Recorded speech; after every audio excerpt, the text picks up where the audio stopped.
মানুষ করে। আর সৌম্য পড়াশোনাতে খুব ভালো। হ্যাঁ, সে কেমন ভালো তা বোঝাই যাচ্ছে, কোনো বিবেক নেই।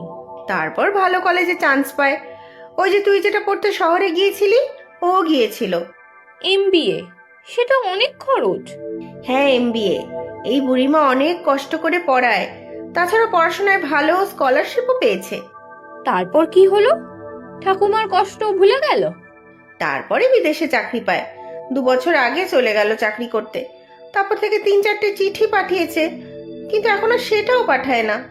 এই জন্যই বুড়িমা পিয়নের সাইকেলের বেল শুনলে এক্সাইটেড হয়ে যায়। হ্যাঁ, সৌম্য খুব ভালো ছেলে। পাড়ার সবাই ওকে খুবই ভালোবাসতো। কিন্তু হঠাৎ যে কি হলো, ছেলেটা বিদেশে গিয়ে পাল্টে গেল।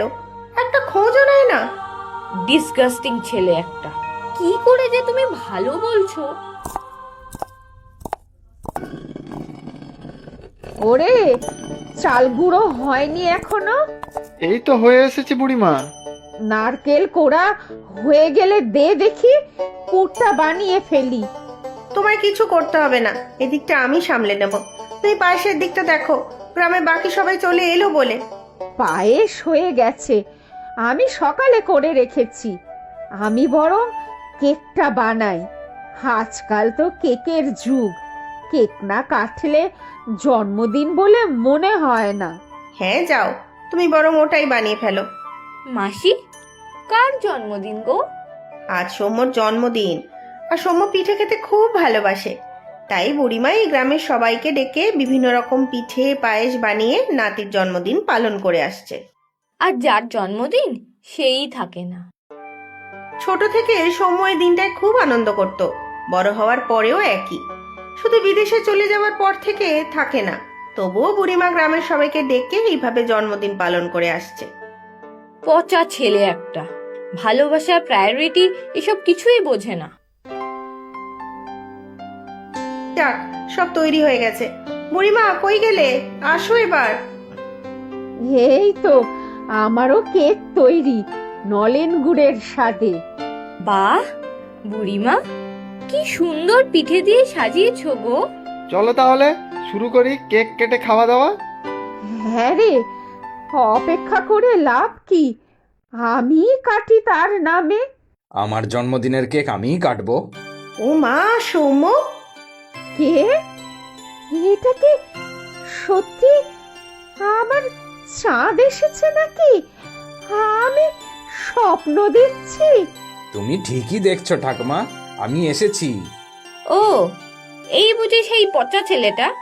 কোনো চুপ কর। বাবা সৌম্য, তুই এতদিন আসিসনি কেন?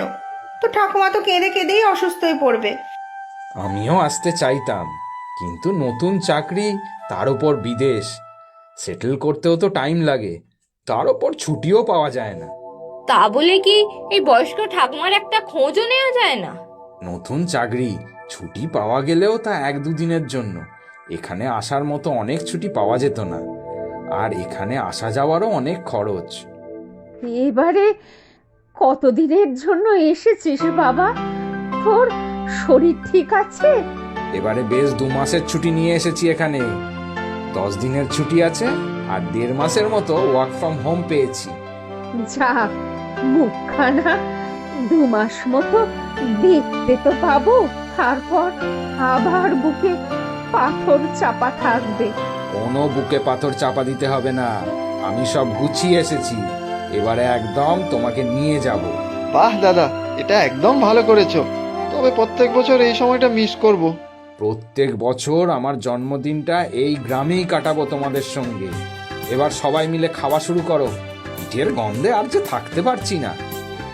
সত্যি আজ আমার খুব খুশির